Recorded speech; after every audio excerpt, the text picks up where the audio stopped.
warahmatullahi wabarakatuh. Halo anak-anakku semuanya, bagaimana kabar kalian hari ini? Mudah-mudahan dalam keadaan sehat walafiat ya. Bertemu lagi dengan Ibu Alfi dalam pelajaran Bahasa Indonesia. Anak-anakku semuanya, semoga kalian masih tetap semangat meskipun belajarnya masih dari rumah. Ya, anak-anakku semua, hari ini kita akan menginjak tema yang ketiga ya untuk bahasa Indonesia, yaitu kehidupan yang rukun. Di dalam video ini, Walfi sudah mencantumkan kompetensi dasar dan juga tujuan pembelajaran, yang artinya kalian akan tahu apa saja yang akan kalian pelajari dalam pembelajaran kali ini. Untuk itu, Bu Alfi minta kalian tonton video ini dan secara seksama dan siapkan buku tulis serta buku paketnya. Jika ada yang mau ditanyakan, nanti silakan ditanyakan ya. Semangat! Ya, anak-anakku di sini Bu Afi sudah mencantumkan kompetensi dasar dan juga tujuan pembelajarannya. Nah, untuk kali ini kita akan maju ke tema 3, kehidupan yang rukun. Siap-siap ya. Bahasan materi kali ini kita bahasnya dua saja dulu ya. Yang pertama yaitu tentang pengertian teks eksplanasi. Yang kedua yaitu struktur teks eksplanasi. Mudah-mudahan kalian bisa mengikuti ya. Ya, materi yang pertama yaitu pengertian teks eksplanasi. Apa sih yang dimaksud dengan teks eksplanasi? Teks eksplanasi adalah teks yang berisi penjelasan tentang satu hal dan biasanya penjelasannya berupa fakta. Ini bisa kita temukan dalam media cetak seperti buku, koran, atau majalah, ataupun elektronik.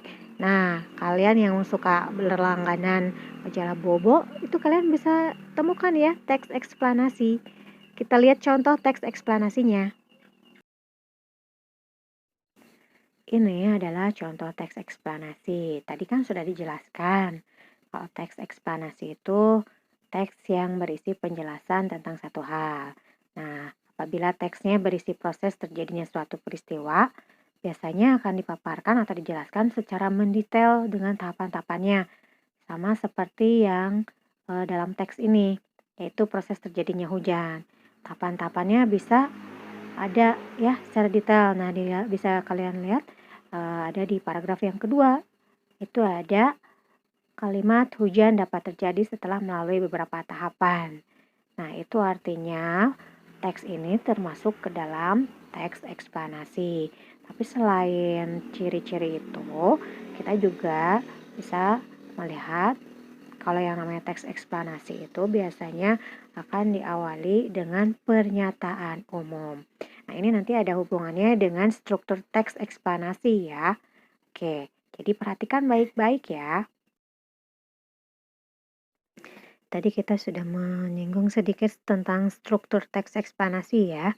Jadi, struktur teks eksplanasi ini berbeda dengan struktur teks pada umumnya. Struktur teks eksplanasi itu punya 3 bagian, yaitu pernyataan umum, deretan penjelas, dan kesimpulan. Nah, biasanya teks eksplanasi ini membahas tentang keilmuan atau ilmu pengetahuan. Akan tapi ada juga yang berisi laporan tentang suatu kejadian sosial. Nah, coba kita lihat struktur yang pertama yaitu pernyataan umum. Nah, pernyataan umum ini biasanya disampaikan informasinya yang sudah banyak orang tahu ya. Dan biasanya hal-halnya bersifat umum.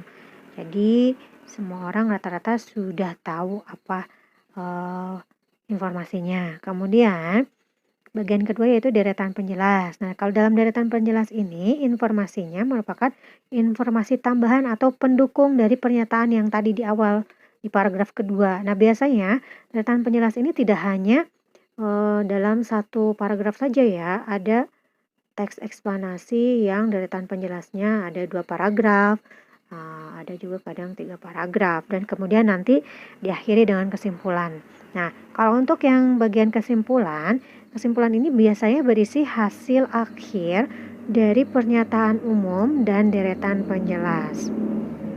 Bisa kalian lihat di buku paket halaman 33, di situ sudah ada contoh teks eksplanasi yang disertai dengan strukturnya.